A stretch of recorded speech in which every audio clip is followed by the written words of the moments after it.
ସ୍ନେହ, ଶ୍ରଦ୍ଧା ଆଉ ଶୁଭେଚ୍ଛା। ପିଲାମାନେ ଆସ ଆଜିର ଏହି ଭୂଗୋଳ ଶିକ୍ଷଣ ଶିକ୍ଷାଦାନ କାର୍ଯ୍ୟକ୍ରମରେ ଆମେ ସମସ୍ତେ ଅଂଶୀଦାର ହେବା ଏବଂ ଭୌଗୋଳିକ ତଥ୍ୟ ଆଦାନ ପ୍ରଦାନ କରିବା। ଏହି ପ୍ରସଙ୍ଗ ସରିଲା ବେଳକୁ ଆମେ ମାନଚିତ୍ର ଏବଂ ମାନଚିତ୍ରରେ ଦିଗ ନିରୂପଣ, ଦିଗ ସୂଚକ, ଉତ୍ତର ରେଖା ଏବଂ କମ୍ପାସର ବ୍ୟବହାର କରିପାରିବା। ଆଚ୍ଛା ପିଲାମାନେ, ଏ ପ୍ରସଙ୍ଗ ଆରମ୍ଭ ହେବା ପୂର୍ବରୁ ତମକୁ ଗୋଟେ ଛୋଟିଆ କଥାଟିଏ ପଚାରିବି। ମନେକର ତମେ ଗୋଟେ ଖେଳ ପଡ଼ିଆରେ ସକାଳେ ସାଙ୍ଗମାନଙ୍କ ସହିତ ବ୍ୟାୟାମ କରୁଛ। ଏହି ସମୟରେ ସୂର୍ଯ୍ୟ ଉଦୟ ହେଇଛନ୍ତି ଏବଂ ତୁମେ ସୂର୍ଯ୍ୟଙ୍କ ଆଡ଼କୁ ମୁହଁ କରି ଠିଆ ହେଇଛ ଏବଂ ତତ୍ସହିତ ବ୍ୟାୟାମ କରୁଛ। ଆଚ୍ଛା କହିଲ ପିଲାମାନେ, ଏହି ସମୟରେ ତମର ମୁହଁଟି କୋଉ ଦିଗକୁ ଥିବ? ଭଲ କଥା, ତୁମେ ତାହେଲେ ଜାଣିଛ ନୁହେଁ କି? ଚାଲାକ ଅଛ। ତାହେଲେ ତୁମ ମୁହଁଟି ପୂର୍ବ ଦିଗକୁ ରହିଥିବ। ଆଚ୍ଛା ତାହେଲେ ତୁମର ବାମ ହସ୍ତଟି କୋଉ ଦିଗକୁ ଥିବ? ଠିକ କହିଛ, ତୁମର ବାମ ହସ୍ତଟି ଉତ୍ତର ଦିଗକୁ ରହିଥିବ।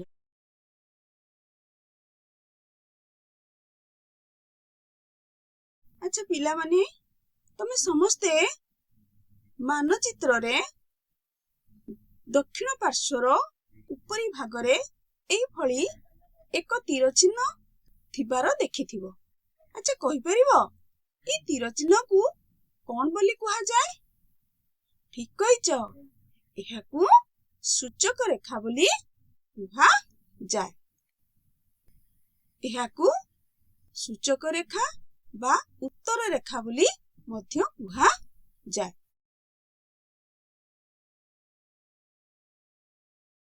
ଏହି ଚିହ୍ନ ଉତ୍ତର ଦିଗ ହିଁ ଦର୍ଶାଇଥାଏ। ତେବେ ବର୍ତ୍ତମାନ ଆମେ ଜାଣିବା ଆମର ମାନଚିତ୍ରରେ ମୁଖ୍ୟତଃ କେତୋଟି ଦିଗ ରହିଛି। ଏଇଠି ତୁମେ ଲକ୍ଷ୍ୟ କର, ଏହି ଦିଗ ସୂଚକରେ ଉତ୍ତର, ଦକ୍ଷିଣ, ପୂର୍ବ ଓ ପଶ୍ଚିମ ଏଇଭଳି 4ଟି ମୁଖ୍ୟ ଦିଗ ରହିଛି। ତେବେ କହିଲ ଦେଖି, ମାନଚିତ୍ରର ଉତ୍ତର ଦିଗଟି ଯଦି ଗୋଟେ ମାନଚିତ୍ରକୁ ଗୋଟେ କାନ୍ଥରେ ଟଙ୍ଗା ଯାଏ, ତାହେଲେ ତାର ଉତ୍ତର ଦିଗଟି କେଉଁଠି ରହିବ? ଠିକ କହିଛ, ମାନଚିତ୍ରର ଉପର ପାର୍ଶ୍ୱରେ ତାର ଉତ୍ତର ଦିଗଟି ରହିବ ଏବଂ ତଳ ପାର୍ଶ୍ୱରେ ଦକ୍ଷିଣ ଦିଗଟି ରହିବ। ତାହେଲେ ଆମେ ମାନଚିତ୍ରରେ 4ଟି ମୁଖ୍ୟ ଦିଗ ସମ୍ପର୍କରେ ଜାଣିଲେ। ଏବେ ଆମେ ଆଉ 4ଟି ମଧ୍ୟବର୍ତ୍ତୀ ଦିଗ ବିଷୟରେ ଜାଣିବା। ତମେ ଏଇଠାରେ ଲକ୍ଷ୍ୟ କର, ପୂର୍ବ, ପଶ୍ଚିମ, ଉତ୍ତର ଓ ଦକ୍ଷିଣ ଦିଗ ବ୍ୟତୀତ ସେମାନଙ୍କ ମଝିରେ ଗୋଟେ ଗୋଟେ ତୀର ଚିହ୍ନ ଟଣା ହେଇଛି। ଲକ୍ଷ୍ୟ କର, ଉତ୍ତର ଦିଗ ଏବଂ ପୂର୍ବ ଦିଗ ମଝିରେ ଗୋଟେ ଦିଗ ରହିଛି, ତାହା ହେଉଛି ଉତ୍ତର ପୂର୍ବ ଦିଗ। ଏବଂ ପୁଣି ଏହିଭଳି ଦକ୍ଷିଣ ପୂର୍ବ ବା ଅଗ୍ନିକୋଣ ବୋଲି ମଧ୍ୟ ତାକୁ କୁହାଯାଏ। ଏହି ଦିଗ ଗୁଡ଼ିକୁ କୋଣ ବୋଲି ମଧ୍ୟ କୁହାଯାଏ। ଏହାପରେ ଦେଖ, ଦକ୍ଷିଣ ପଶ୍ଚିମ ବା ନୈಋତ୍ୟ କୋଣ ଏବଂ ତାପରେ ଅଛି ଉତ୍ତର ପଶ୍ଚିମ ବା ବାୟୁ କୋଣ। ତୁମେ ଏଇଠାରେ ଲକ୍ଷ୍ୟ କର, ଉତ୍ତର ପୂର୍ବରେ ତୁମର ଉତ୍ତର ପୂର୍ବ ଦିଗକୁ ଈଶାନ୍ୟ କୋଣ, ଦକ୍ଷିଣ ପୂର୍ବ ଦିଗକୁ ଅଗ୍ନିକୋଣ, ଦକ୍ଷିଣ ପଶ୍ଚିମ ଦିଗକୁ ନୈಋତ୍ୟ କୋଣ ଏବଂ ଉତ୍ତର ପଶ୍ଚିମ ଦିଗକୁ ବାୟୁ କୋଣ ରହିଛି। ତାହେଲେ ଆମେ ସର୍ବୋପରି କେତୋଟି ଦିଗ ଜାଣିଲେ? ଠିକ କହିଛ, 4ଟି ମୁଖ୍ୟ ଦିଗ, ପୂର୍ବ, ପଶ୍ଚିମ, ଉତ୍ତର, ଦକ୍ଷିଣ ଏବଂ ଆଉ 4ଟି ମଧ୍ୟବର୍ତ୍ତୀ ଦିଗ କଣ? ଉତ୍ତର ପୂର୍ବ, ଦକ୍ଷିଣ ପୂର୍ବ, ଦକ୍ଷିଣ ପଶ୍ଚିମ ଆଉ ଉତ୍ତର ପଶ୍ଚିମ। ଏଇଭଳି ଆଉ 4ଟି ମଧ୍ୟବର୍ତ୍ତୀ ଦିଗ ସମ୍ପର୍କରେ ଆମେ ଜାଣିଲୁ। ଏବେ ଏଠାରେ ଗୋଟେ ଯନ୍ତ୍ର ତମେ ମାନେ ଦେଖୁଥିବ। ଏ ଯନ୍ତ୍ର ତମେ ଆଗରୁ କେବେ ଦେଖିଛ କି ପିଲାମାନେ? ଦେଖିଛ? କେବେ ବ୍ୟବହାର କରିଛ? ଆଚ୍ଛା, ତେବେ ଏଇ ଯନ୍ତ୍ରଟିର ନାମ କଣ କିଏ କହିପାରିବ କି? ଠିକ କହିଛ, ଏହାର ନାମ ହେଉଛି କମ୍ପାସ। এই କମ୍ପାସ ଦିଗ ନିରୂପଣ କରିବାରେ ସାହାଯ୍ୟ କରେ। ଏହା ଏକ ଏପରି ଯନ୍ତ୍ର ଯାହା ଦ୍ୱାରା ଦିଗ ନିରୂପଣ କରାଯାଇଥାଏ। ଆଚ୍ଛା ପିଲାମାନେ ଜାଣିଛ, এই କମ୍ପାସରେ ଏକ ଚୁମ୍ବକୀୟ ସୂତା ଥାଏ ଯେଉଁଠି ଉତ୍ତର ଦିଗକୁ ଦର୍ଶାଇ ଥାଏ। ତୁମେ ସେଇ ସୂଚକ କଣ୍ଟାଟିକୁ ଲକ୍ଷ୍ୟ କର, ଏହା ସର୍ବଦା ଉତ୍ତର ଦିଗକୁ ହିଁ ରହିଥାଏ। ତମେ କମ୍ପାସଟିକୁ ଯଦି ହଲେଇ ଦେବ ମଧ୍ୟ ସେ ହଲିଗଲା ପରେ ପୁଣି ସ୍ଥିର ହେଇଗଲେ ସିଏ ଉତ୍ତର ଦକ୍ଷିଣ ହୋଇ ରହିବ। କାରଣ ଏ କମ୍ପାସ ମଧ୍ୟରେ ତମେ ଅଧିକ ପଢିଲେ ଜାଣିବ, ତାହା ଏକ ଚୁମ୍ବକୀୟ କ୍ଷେତ୍ର ଏବଂ ଏହା ନର୍ଥ ପୋଲ ସାଉଥ ପୋଲ ହୋଇ ସଦା ସର୍ବଦା ରହିଥାଏ। ଆଉ ଏହାର ଏକ ବ୍ୟବହାର ହେଉଛି କଣ ନା, ଏହାର ଅନ୍ୟ ନାମ ହେଉଛି ନାବିକ କମ୍ପାସ।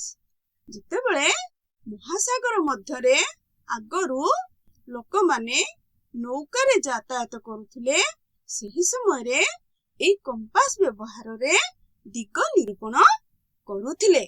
ତେଣୁ ଏହାକୁ ଭୌଗୋଳିକ ମାନେ ନାବିକ କମ୍ପାସ ବୋଲି ମଧ୍ୟ ସେତେବେଳେ କହୁଥିଲେ। ଏହା ସ୍ଥିର ଅବସ୍ଥାରେ ସଦା ସର୍ବଦା ଉତ୍ତର ଦକ୍ଷିଣ ଦିଗକୁ ହିଁ ରହିଥାଏ। ତେଣୁ ଜଳଭାଗରେ ମଧ୍ୟ ନାବିକ ମାନେ ଅନାୟାସରେ ବା ଅତି ସହଜରେ ଦିଗ ନିର୍ଣ୍ଣୟ କରିପାରିଥାନ୍ତି। ଏଠାରେ ଏକ ମାନଚିତ୍ର ଦିଆଯାଇଛି, ପିଲାମାନେ ଦେଖ। ଏହି ମାନଚିତ୍ରର ଉପରି ଉତ୍ତର ଏବଂ ନିମ୍ନ ଭାଗ ଦକ୍ଷିଣ ଅଟେ। ସେହିପରି ଡାହାଣ ହାତ ପୂର୍ବ ଏବଂ ବାମ ହାତ ପଶ୍ଚିମ ଦିଗ ହୋଇଥାଏ।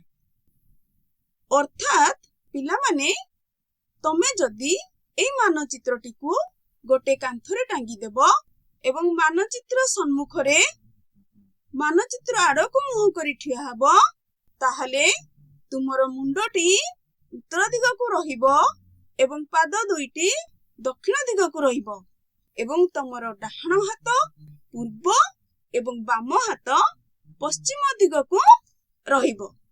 ତମେ ଆଜି ସମସ୍ତେ ଏହା ନିଜେ କରି ଦେଖିବ ଏବଂ ମାନଚିତ୍ରର ସଠିକ ଦିଗ ନିରୂପଣ କରିପାରିବ। ଏହି 4 ମୁଖ୍ୟ ଦିଗ ଏବଂ ତାହାର ମଧ୍ୟବର୍ତ୍ତୀ ଦିଗର ଏଠି ଗୋଟେ ନକ୍ସା ରୂପେ ଦେଖାଯାଇଥାଏ।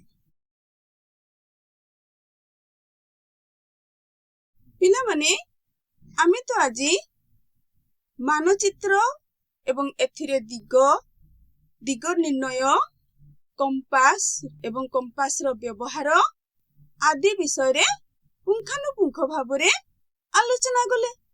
ତେବେ ତମ ପାଇଁ ଗୋଟେ ସୁନ୍ଦର ପ୍ରଶ୍ନ ମତେ କହିବ। ଆଚ୍ଛା କହିଲ ପିଲାମାନେ, ଯଦି ମାନଚିତ୍ରରେ ଦିଗ ଦର୍ଶା ନଯାଏ ତେବେ କି ଅସୁବିଧା ହବ? କଥା, ଯଦି ମାନଚିତ୍ରରେ ଦିଗ ନ ଦିଆଯାଏ ତାହେଲେ ପ୍ରକୃତରେ ସ୍ଥାନଟି କେଉଁ ଦିଗରେ ଅଛି, ତାର ଅବସ୍ଥିତି କେଉଁଠି, ତାହା ଅନ୍ୟ କେଉଁ ଗୋଟେ ଦେଶର ଅବସ୍ଥିତି ଅନ୍ୟ କେଉଁ ଦେଶର ଅବସ୍ଥିତିର କୋଉ ଦିଗରେ ଅଛି, କୋଉ ସ୍ଥାନରେ ଅଛି, ତାହା ଆମେ ସଠିକ ରୂପେ ଜାଣିପାରିବା ନାହିଁ। ଆହୁରି ମଧ୍ୟ ଜଳଭାଗ, ସ୍ଥଳଭାଗ ଇତ୍ୟାଦିର ପ୍ରକୃତ ଦିଗ କୋଉଠି ଅବସ୍ଥିତ ତାହା ମଧ୍ୟ ଆମେ ମାନଚିତ୍ରରେ ସଠିକ ଜାଣିପାରିବା ନାହିଁ। ତେଣୁ ଗୋଟେ ସ୍ଥାନର ଭୌଗୋଳିକ ସ୍ଥିତି ଉପସ୍ଥାପନ କରିବାରେ ଆମକୁ ଅନେକ ଅସୁବିଧା ହେବ। ବୁଝିଲ ତ ପିଲାମାନେ? ଠିକ ଅଛି। ତେଣୁ ପିଲାମାନେ, ତମେମାନେ ଆଜି ବହୁତ ସାରା ଆଲୋଚନା କଲ, ସଠିକ ଉତ୍ତର ଦେଲ ଏବଂ ମୋ ସହିତ ବହୁତ ଭଲ ଭଲ କଥା ଆଲୋଚନାରେ ସକ୍ରିୟ ଅଂଶଗ୍ରହଣ କଲ ଏବଂ ଭୌଗୋଳିକ ତଥ୍ୟ ଆଦାନ ପ୍ରଦାନ କଲ। ସେଥିପାଇଁ ତମର ଏଇ କାର୍ଯ୍ୟ ପାଇଁ ମୁଁ ତୁମକୁ ମୋ ହୃଦୟରୁ ପୁଣି ଥରେ ଧନ୍ୟବାଦ ଦେଉଛି। ଆଜି ଏତିକି, ପୁଣି ଆଗାମୀ ଅଧ୍ୟାୟରେ ଆମେ ଠିକ ଏତିକି ବେଳେ ଦେଖା ହେବା। ଧନ୍ୟବାଦ।